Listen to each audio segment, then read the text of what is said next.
Bueno, María Paula, entonces retomamos, nos estabas contando de las crisis de las pirámides y nos mencionaste una empresa que se llamó Profe, MG. eh, es que Mariana tiene problemas de conexión. O sea, tiene como... No se ha podido conectar, creo que hoy a todas las clases. Ok, perfecto. Gracias, Lina, por contarnos. Estamos pendientes. Si no Bueno, alcanzan a exponer hoy, por ejemplo, Gabriela, que también tiene problemas de conexión, y Mariana, pues serán las primeras en pasar a contarnos la próxima clase sobre esas crisis. ¿Listo? Por ahora sigamos escuchando a María Paula, que nos estaba contando qué fue eso de las crisis de las pirámides. Dale, María Paula. Bueno, pues lo de que la empresa esta, la de D.M.G, que es la del grupo Holding, que pues, o sea, que después de que muchas denuncias y, o sea, de ellas de que si eran en unas pirámides, como que pues el gobierno o sea, puso como un estado de emergencia social y que después de eso la superintendencia de comercio decretó la disolución de la DMG y la fiscalía ordenó la captura de su representante y los algunos socios. Y pues es que yo busqué otras como donde dice las estafas y lo que dice como, bueno, o sea, digamos, habían unas pirámides que eran proyecciones de .r.f.e que tuvo 6 millones de afectados y su monto de estafa fue de 2 billones y su promesa fue de un 70% de interés y después de unos meses como que aumentaba un 150% de interés. Y la de DM.G, que era como de David Murcia, bueno, es así, tuvo más de 500.000 afectados y sus ingresos fueron de 72.000 millones y su promesa fue de 150% del interés. Y también busqué una cosa que fue como el balance de la estafa, que fue, digamos, bueno, del grupo Holding fue, o sea, la captación ilegal fue de 1.156.000 millones y lo que se recuperó de eso fueron 102.000 millones. Y bueno, de las otras de .rf fue de 1 billón de pesos y se recuperó de los 170 millones. Y ya. Muy bien, María Paula, excelente, porque nos estás contando todo lo que sucedió con esta, que se llama una estafa piramidal. Pues, ¿cuál es la estafa piramidal? Es una estafa donde no hay un activo, un producto claro, y sí hay una alta rentabilidad de lo que ellos creen como inversores. Entonces hay que entender que esos holding es un sistema de, digamos, de negocio donde hay inversiones, ¿no? DMG se llamaba así porque su creador se llamaba David Murcia, ¿cierto? Y fue uno de los que más grande rentabilidad le ofrecía a sus inversores. Entonces estamos hablando de casi el 50 hasta el 100% de la inversión que daban, ¿no? Es una estafa piramidal porque no existe una actividad de inversión real que sustente esos beneficios que reciben los que invierten plata allí. Entonces, eso inicialmente funciona muy bien porque al principio entra poca gente y se les van dando las ganancias y eso atrae más gente y más gente hasta que un día simplemente los dueños de la empresa desaparecen y se quedan con las ganancias de aquellos que habían invertido. Ese fue el problema que tuvo DMG y otras empresas como Costa Caribe y otras pirámides, porque mucha gente, imagínate que a ti te dicen, a ver, dame 1 millón de pesos y en un mes te devuelvo 2, sin nada que saber de por qué, de cómo era la actividad económica para que te devolviera el 100% de tu inversión, ¿cierto? Y eso a la gente le llama la atención. ¿Cómo así que yo solamente le doy a usted una plata y en un tiempo determinado me da el doble, ¿cierto? O el 30% o el 50% de lo que yo invertí. ¿Qué pasa? Que eso al principio funciona muy bien, siempre hay gente que va recibiendo lo que se les promete y poco a poco eso va degenerando en otras cosas. Y el problema es que muchas de esas empresas, más en nuestro contexto colombiano, hacen lo que se llama lavado de activos. Es decir, limpian todo el dinero producto de la delincuencia en estas inversiones para que se vuelva lícito después, ¿cierto? Y eso es un problema por lo cual tuvo que intervenir la Fiscalía, la Superintendencia de Industria y Comercio. A ese señor lo metieron preso, lo extraditaron porque ya era un holding que era a nivel internacional y tiene muchas... Lo triste, chicos, es que hoy en día todavía, después de esa experiencia donde hubo mucha gente que perdió plata, siguen existiendo y apareciendo nuevas pirámides. Y mucha gente sigue inocente o inconscientemente invirtiendo su dinero esperando rentabilidad. Pues es un riesgo grandísimo. Hay otras empresas que tienen una base piramidal para su construcción o se puede suponer que sí tienen un producto definido, como por ejemplo esto de Herbalife y otras cosas, donde hay esa inversión y venga yo le lo vuelvo socio y usted invierte una plata y le doy las ganancias, ¿cierto? Pero eso es diferente. La estafa piramidal se da cuando no hay un producto determinado, cuando usted no sabe el por qué se le está devolviendo tanto beneficio a la inversión. Muy bien, María Paula, por esa participación. Eh, has leído la crisis, ahora sigue Juan Carlos Martínez. Juan Carlos. A Juan Carlos le correspondió el tema de la primera gran recesión en el mundo. Salimos ya de Colombia de las crisis. La primera gran recesión que ocurrió en 1873. ¿Qué pudiste averiguar, Juan Carlos, sobre esa primera gran recesión? Juan Carlos estaba conectado y se nos fue de un momento a otro. La conexión está fallando. Acá algo dice Juan Carlos. Esperen un momentito, yo escucho a Juan Carlos acá.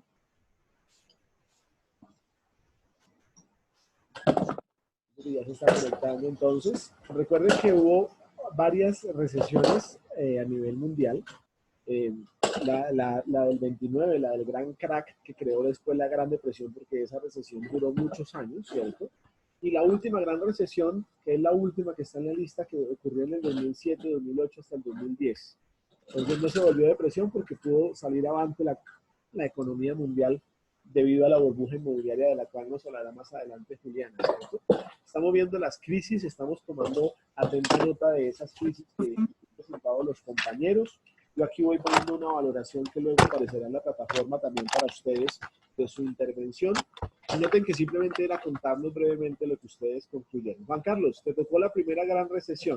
¿Qué pudiste averiguar? Sí, qué pena que me salí. Tranquilo, no te preocupes, yo sé, y acá también falla mucho. Si yo me voy en algún momento es porque la conexión está fallando. Yo te entiendo, Juan Carlos.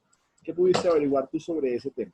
Bueno, eso les voy a compartir mi pantalla porque yo hice como una especie de diapositiva, por decirlo así, como para que ellos entiendan mejor. Profe, ¿me puedes dejar compartir la pantalla, por favor? Claro que sí. ¿Cómo lo hago? Espérame 5, yo que miro dónde hago para compartir pantalla.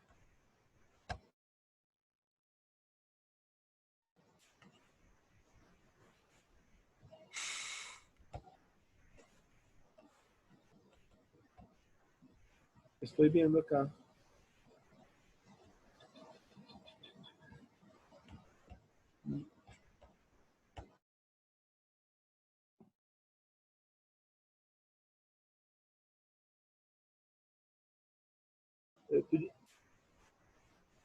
Compartir pantalla. Varios participantes pueden compartir. Aquí ya te autoricé, Juan Carlos. Dale a ver si puedes compartirla.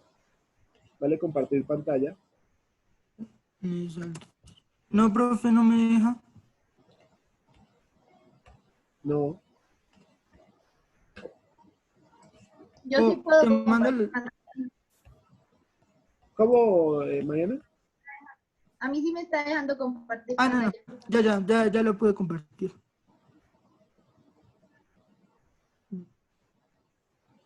¿Ya pueden ver? Dale, yo no veo tu pantalla, pero yo ya pedí que varios ya pueden compartir la pantalla.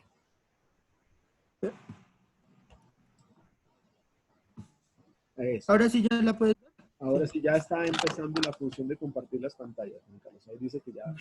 Ahora sí ya. Bueno, a mí me tocó la primera gran recesión económica de 1873, que por lo que alcanzo a ver es la primera como crisis internacional, por decirlo así, porque como que se trataban como de cosas colombianas, o sea, de sucesos que habían pasado aquí en Colombia. Bueno, la primera gran recesión económica fue una ola de pánico, una ola de pánico económico gracias a la quiebra de la entidad bancaria J. Cook and Company, que es esta. Espera. Que es esta que ven aquí.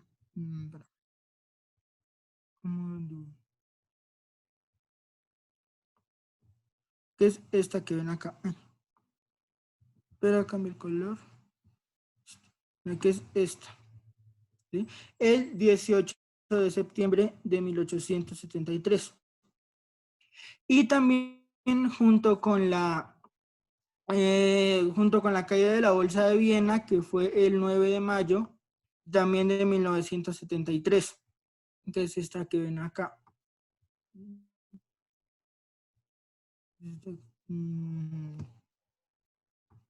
Es esta que ven acá, el 9 de mayo, ¿sí? Como tal, es una de las primeras grandes depresiones económicas del capitalismo. Fueron una serie de crisis económicas que azotaron como tal la economía mundial, porque fue como que una recesión económica que fue a gran escala, que pues, llegó a ser de forma mundial algo que logró cambiar, que eso es algo que lo voy a explicar más adelante, en las consecuencias que logró quitarle la predominancia de la economía a Inglaterra. Así como ya lo dije, fue el inicio de una depresión económica de alcance global y como tal se conoció como la Gran Depresión Económica de 1873. Como tal, una de sus consecuencias fue el surgimiento de Estados Unidos como potencia, por lo cual es algo que como que afecta mucho al mundo pues a gran escala, ya que pues Estados Unidos es quien controla el mundo en la actualidad. También se dio la caída de los precios, lo cual provocó una deflación, que es el fenómeno opuesto a la inflación. También se dio la aparición de muchos países industrializados, ¿sí? Y como bien lo dije, también fue el fin de la supremacía económica de Inglaterra. Y como tal, esto consiguió con la segunda revolución industrial y pues fue algo que afectó al capitalismo, perdón, de una manera como muy impactante para que llegara a ser algo pues, de talla mundial.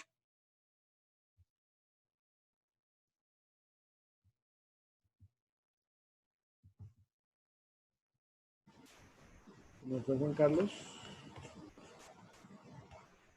Sonido. Bien, preparo aquí entonces que esto ocurrió desde Viena, que Inglaterra fue el país más golpeado, que fue considerado la recesión que luego generó la depresión hasta finales del siglo XIX. Vamos a ver si Juan Carlos recupera sonido. No te escuchamos, Juanca. ¿Estoy aquí? ¿No me escuchas, profe? Ahora sí, sí. ¿Listo? No. ¿En qué parte que habíamos quedado, profe? Es que no sé en qué parte me dejaste de escuchar. Hasta cuando comenzaste a hablar del tema de la depresión, que era una gran depresión. Ah, sí, entonces íbamos acá. Como tal fue el inicio de una depresión económica pues que fue de alcance global, por lo tanto fue como que algo que no solo impactó pues a Latinoamérica, porque también impactó mucho a Latinoamérica, sino en general a todo el mundo, ¿sí?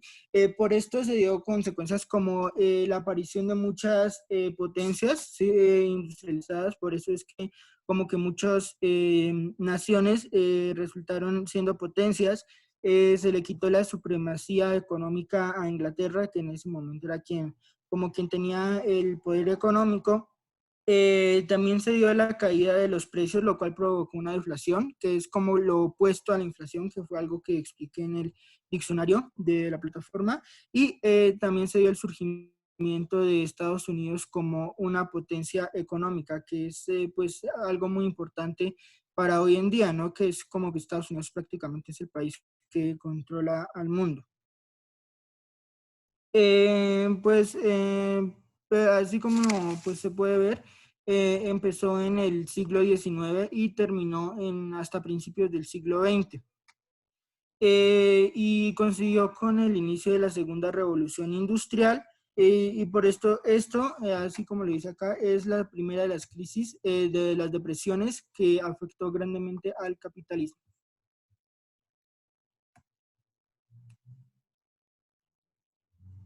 Muy bien, Juan Listo. Carlos. Listo, muchísimas gracias. Entonces, ahí tenemos el tema de la primera gran recesión que creó la depresión económica, ¿no?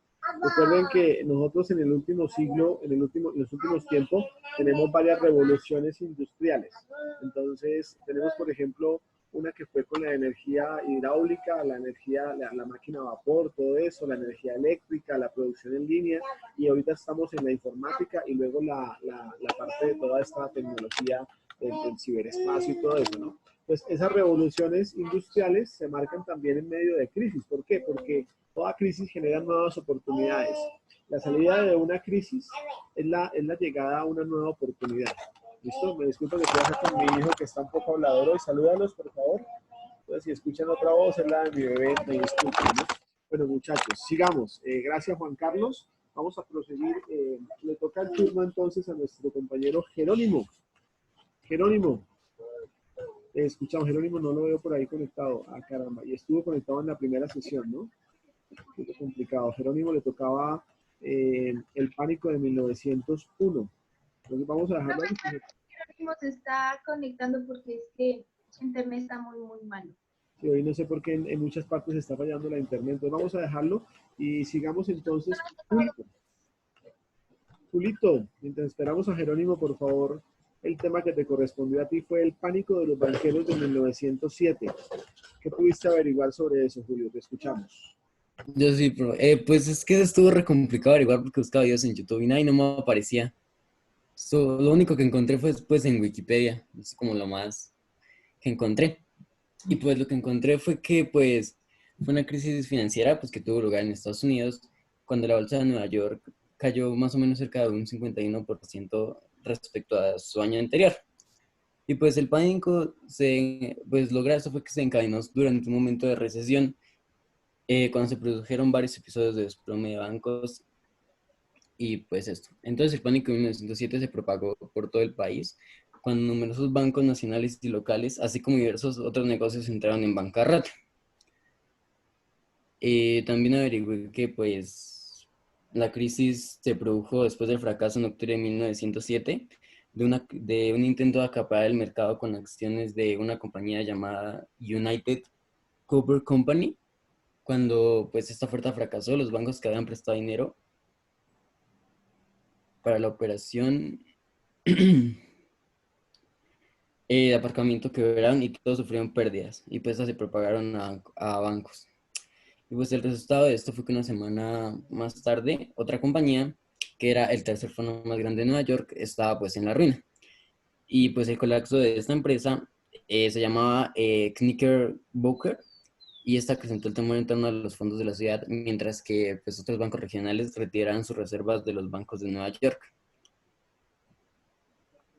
Pues eso fue lo más o menos que puedo averiguar, porque pues el resto pues me tocó en Wikipedia y no puedo averiguar mucho. Muy bien, Julio. Casi no se encontré nada de este tema, muy poco. Perfecto, muy bien. El pánico de los banqueros entonces en esa época de 1907 sabemos que también es un sinónimo de acaparación. ¿Cómo genera miedo el que una empresa quiera hacerse también dueña de una gran parte del movimiento férreo, del ferrocarril de Estados Unidos?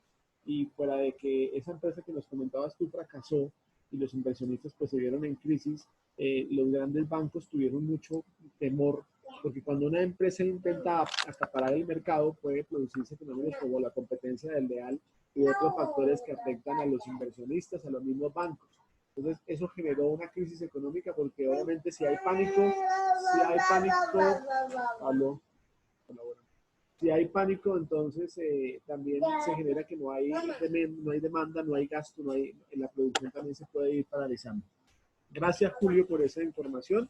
¿Ha llegado Jerónimo? No ha llegado Jerónimo, entonces continuemos. Después de Julio le corresponde el turno a Gabriela, que tampoco nos acompaña hoy, entonces démosle la palabra a Lisette. ¿Está Lisette? Ya estuvo conectada en la primera sesión, pero... Buenos días, profe. Muy bien. Dale, Yo Lisette. también preparé una pequeña presentación. Perfecto. Y fue muy difícil encontrar información porque, como lo dice el nombre, la crisis se olvidaba porque en realidad sí fue un poco así. Entonces les voy a mostrar. Dale. ¿Pueden ver? Todavía no. Ok, Y ya. dale compartir pantalla. Dale en compartir pantalla. Ya estás autorizada para compartir, pero no... O si no, ponle Alt S. Ahí ya. Ahí ya está entrando, Listo. Lisette. Muy bien. Bueno, ok. Pues la crisis olvidada sucedió por la caída de la contribución neta del gobierno. Esta cayó por primera vez en un momento en que los empresarios pues tenían la posibilidad de encontrarse con diversos cuellos de botella y anticiparon pues estos pedidos y aumentaron los precios. Esto provocó el derrumbe de la producción y de la actividad económica en general. Eh, Bueno, esto se basó como en más o menos en 4 periodos. El primero fue el periodo de transición que fue de 1933 a 1937 y pues como lo muestra la gráfica fue como un desbalance total porque no había como algo, ¿cómo decirlo? O sea, que estuviera balanceado, sino siempre habían como subes y bajas, subes y bajas. El segundo periodo, que fue el periodo de progreso sostenido con estabilidad de precios, fue de 1934 a 1936, que fue con los gastos ajustados. Como nos lo muestra, en 1934 subió y luego cuando llegamos a 1900, entre 1936 y 1937 hubo una subida y una bajada que fue totalmente que no ajustó los ingresos. Hubo un tercer periodo que fue el periodo de especulativo o de boom, que fue de octubre de 1936 a marzo de 1937 y pues como lo muestra pues la gráfica, igualmente ahí muestra que nunca hubo un balance, sino siempre había como un desastre total y pues el último que fue el periodo de equilibrio inestable fue de abril a agosto de 1937 y pues más o menos de eso se trató. Fue muy difícil encontrar información, la verdad, porque también era como de saber mucho antes de lo que pasaba, o sea, no solamente de saber de la crisis, sino había que saber como de lo que había pasado antes para que sucediera esta crisis. Ok, Lizeth, muy bien. Entonces, gracias por compartirnos esa presentación que hiciste de la información que conseguiste. Sí, es una crisis, no se llama la crisis olvidada, pero fue después de ese gran crack que hubo en el 29 cuando comenzó a recuperarse la economía. Se recordarán que Estados Unidos tuvo ese periodo de recesión de la Primera Gran Depresión, luego vino la Primera Guerra Mundial y después de la Primera Guerra Mundial hubo esa gran crisis que ahorita bueno, que nos iba a comentar Gabriela, que es una de las crisis que más dañó la economía a nivel global, que fue la de 1929. Entonces, esperamos que ella nos comparta más adelante esa información. Yo solamente les puedo decir que después de esa crisis hubo un auge económico porque los pocos inversionistas que habían conservado su capital comenzaron a promover la inversión y se creó lo que es el gran sueño americano, ¿no? El sueño americano es que cualquier persona podía tener un ingreso adecuado, ¿cierto? Y tengan en cuenta que esta crisis ocurrió después de la Gran Depresión y también generó ese periodo como de fluctuación de subidas y bajadas de la economía, sobre todo en el gobierno de Franklin Delano Roosevelt, ¿no? Que consideró que esa depresión ya ha sido superada y volvió a caer, tomó medidas que no favorecieron para que volvieran a caer en la crisis económica. Gracias, Lice, por compartirnos esta crisis. Lo importante de esto hasta ahora, chicos, es entender lo que es el objetivo de esta clase y es que siempre han ocurrido crisis y que toda crisis genera un movimiento de medidas económicas que generan también oportunidades. ¿Cómo podemos nosotros, ustedes sobre todo, identificar las oportunidades que va a generar esta crisis de la pandemia, por ejemplo? Porque debe haber oportunidades a puertas después de que ya superemos esto, por ejemplo, en el sector de las telecomunicaciones, todo esto que estamos viviendo que se ha vuelto tan importante. Muchas gracias, Lizeth. Pasemos entonces ahora a Laura Alejandra. Laurita. Señor. Profe, acabo de llegar, es que tenía mal internet, entonces no sé si aún puedo presentar lo mío. Listo. Sí. Ah. Dale. Listo, Jerónimo, entonces dale, Jerónimo. Ok, el mío es el pánico de 1901 y pues información mucha no había, porque traté de ver videos y nada había, me aparecían incluso videos de depresión personal y nada que ver. Pero pues lo que encontré fue que fue la primera caída de la Bolsa de Valores de Nueva York, que fue causada por la competencia de H. Harriman, Jacob Schiff y J.P. Morgan por el control económico del ferrocarril del norte del Pacífico. Dicen que la causa general fue de H. Harriman por tratar de controlar todo el norte del Pacífico por compra de acciones y por tratar de monopolizar el ferrocarril el ferroviario de Chicago.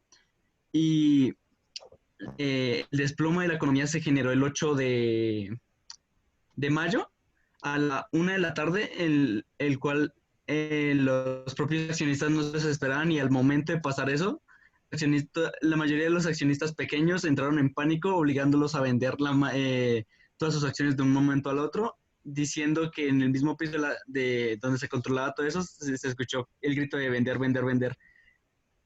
Y pues dice que los mercados más afectados fueron los del azúcar y creo que el acero en Estados Unidos, y otros que, o sea, eran como nombres en inglés, pero es que no me acuerdo.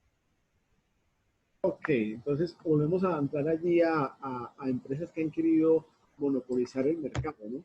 En este caso, la empresa de ferrocarril en el norte de Estados Unidos y todo lo que eso causa a nivel mundial. ¿Por qué? Porque las grandes potencias son las que mueven esas inversiones. Por ejemplo, Colombia tiene muchos aliados en esas grandes,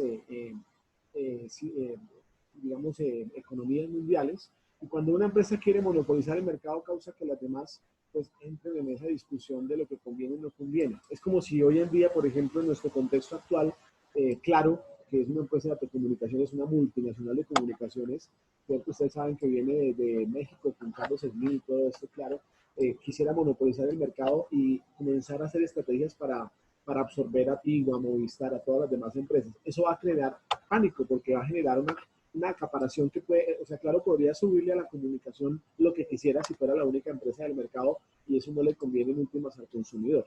Eso es lo que estamos analizando, las crisis a nivel mundial. Gracias, Jerónimo, por ese dato. Ahora sí, Laura, dale, Laurita. Ahora sí. Mi tema fue el de la crisis económica del petróleo en 1973. Correcto. En los países árabes de la OPEP decidieron establecer un embargo a los países occidentales que apoyaron a Israel en aquel conflicto. Debido a la fuerte dependencia que existía del petróleo procedente del Oriente Medio, los países occidentales se vieron sumidos a una grave crisis económica mientras el precio del petróleo aumentaba. Ante un aumento desorbitado de los precios del petróleo y los problemas de suministro, muchos países optaron por reducir su dependencia del crudo apostando por otras fuentes de energía. Mientras tanto, muchos países de la OPEP que se hallaban en vía de desarrollo nacionalizaron las empresas petrolíferas y vieron cómo sus ingresos públicos aumentaban notablemente. Los países árabes explotaron explotadores de petróleo, experimentaron un notable crecimiento económico a corto plazo. Se produjo un aumento de inflación y muchos países entraron en una etapa de bajo crecimiento económico. Y al no tener suficiente petróleo, el combustible comenzó a escasear en varios países y la escasez los llevó al racionamiento de gasolina. Y ya eso fue lo que encontré. Muy bien, Laurita. Entonces, yo aquí les voy a escribir esa organización que se llama la OPEP. OPEP, no OEP, no OPEP. Es la Organización de Países Exportadores de Petróleo. Entonces, hay muchos países que están en esa OPEP. Y Laurita nos comentaba cómo se generó una crisis gracias a cierta acaparación también de mercado en el petróleo, a la fluctuación. No es la única crisis que ha existido a nivel de petróleo. Hoy en día, por ejemplo, estamos viviendo esta crisis por las discrepancias que hay entre Rusia y Oriente, ¿no? Entonces, hay que entender mucho que el precio, el hidrocarburo, digamos, la fuente energética que más se comercia en el mundo es el petróleo con todos sus derivados. Que cuando se refina el petróleo, pues viene la gasolina, la CPM, todo, y es lo que más mueve a nivel mundial todavía, lamentablemente, es la mayor fuente de energía, ¿sí? A raíz de esa crisis, y miren cómo se ve como una oportunidad, surgen otras posibilidades energéticas. Hoy en día, actualmente, ustedes saben que la energía eólica, es decir, la que se genera por el viento, ¿cierto? O la que se genera por los paneles solares, todo esto es una nueva fuente de energía. que no va a reemplazar de una manera directa al petróleo, pero es que el petróleo es un elemento no renovable, es decir, se va a acabar en algún momento. ¿Listo? ¿Qué países integran la OPEP? Está Kuwait, que es uno de los países petroleros más grandes, de hecho por eso Irak lo invadió hace años y luego Estados Unidos mandó a su ejército para recuperarlo, porque obviamente la industria petrolera le interesa mucho a las grandes potencias, ¿cierto? Irán, Irak, Venezuela hacen parte de la OPEP, y los países árabes. Rusia entró a ser parte de la OPEP también como productor petrolero. Colombia no es un principal productor de petróleo, pero tiene una empresa que hace explotación uniéndose a multinacionales que sí hacen parte de la OPEP. Entonces, Ecopetrol le financia o recibe ingresos, es la principal empresa petrolera de Colombia, ¿cierto? Porque permite excavaciones, hace excavaciones para buscar petróleo. El punto es que al tiempo que se va desarrollando la industria petrolera, no se ha desarrollado de igual manera, por ejemplo, la industria agrícola, que es algo que tenemos que también analizar. Y hoy en día entra a jugar también ahí en consideración la industria minera. Entonces, vamos analizando cómo las crisis generan oportunidades, en este caso, de conocer o de crear nuevas fuentes de energía. Muy bien, Laurita, gracias. Lina. Vamos, Lina. El lunes negro. ¿Ya me escuchas? Lina, ahora sí te escucho. ¿Sí? Sí. ¿Se escucha? Perfecto. Ah, ok. Ya. Bueno, a mí me tocó el lunes negro, que se denomina lunes negro, al 19 de octubre de 1987, cuando los mercados de valores de todo el mundo se desplomaron en un intervalo de tiempo muy breve. Lo que sucedió básicamente fue que empezó con la caída de la bolsa de valores en Hong Kong y se extendió por todo el mundo. Eso en un día, ¿no? Entonces se registraron más de 550 millones de acciones vendidas en una sola jornada, 850 mil millones en pérdidas, la bolsa de valores bajó 508 puntos y se observó un 22% de caída. Bueno, esas son cifras. Eran difíciles de encontrar porque no había tanta información. Ese día cerraron más de 4.000 bancos, muchas fábricas quebraron y va a haber pobreza y desempleo en gran parte de la población porque la mayoría de personas trabajaban en las fábricas. Y pues como quebraron, lo que empezaron fue a generar despidos y pues sin trabajo no había dinero. Y el comercio exterior se redujo. Eso fueron como los factores que generó lo del lunes negro. No se sabe a ciencia cierta cuáles fueron las teorías que pudieron generar tal caída, pero se especula, o sea, se habla de una burbuja económica que inicia con un crecimiento alto en la bolsa del valor del activo. El activo son los recursos o bienes de una empresa. Entonces, inicia que ese activo va creciendo muy rápido. Y después lo que genera, pues, es optimismo como en los inversionistas, ¿no? Sin embargo, las acciones comienzan a sobrevalorarse, lo que provoca temor, lo que provoca temor y después de eso, o sea, después de que está subiendo, ca- hay una caída que eso pasó el lunes, ¿no? Entonces, hay una caída incalculable en el valor de los activos. Entonces, lo que lleva a diferentes empresas a la pérdida o incluso a la quiebra o a la pérdida del total de su capital. Bueno, y para dar como cifras o datos, eh, este fenómeno comenzó como ya lo en Hong Kong, ¿no? Pero se extendió después a Europa y luego a Australia y así empezó a llegar a Estados Unidos. Entonces ahí se evidenciaron caídas en Estados Unidos y en todo el mundo se evidenciaron caídas brutales. En el índice Dow Jones, que es un índice estadístico que muestra la variación en ventas de un mercado. En Hong Kong, ese índice tuvo una caída de menos 45.8 y que fue la mayor medida en en los mercados bursátiles que de bolsa de valores. Bueno, esa fue la peor caída en toda la historia en los mercados, pues es porque sucedió en un solo día. Obviamente, pues las consecuencias se dieron los siguientes días, pero pues la caída fue en ese día mismo. Se teme que suceda un fenómeno similar al de lunes negros ahorita con pues, con la pandemia. Obviamente no tan inmediato como el que sucedió el lunes, sino un poco más lento, pero igual va a llegar como a un resultado muy parecido. Y creo que lo podemos evidenciar con la caída del petróleo, que últimamente cayó un 30%. Y pues ahí es como vamos entrando en una economía emergente. Y ya, eso fue lo que consulté. Muy bien, Lina. Pues, gracias, Lina. Al lunes negro de ese año se le considera un crash. ¿Qué es el crash? Ahí les comparto en el chat la definición que es el crash. El crash es un término de pues, anglosajón que determina que hay un cambio brusco en la economía. En ese caso, como bien lo expresaba Lina, de quiebras de empresas, de bancos, ¿cierto? Que afecta el mercado bursátil. Bursátil, otro término nuevo que tenemos que entender. Lo bursátil es lo que hace referencia a la bolsa de valores, al comercio de la bolsa de valores en sí.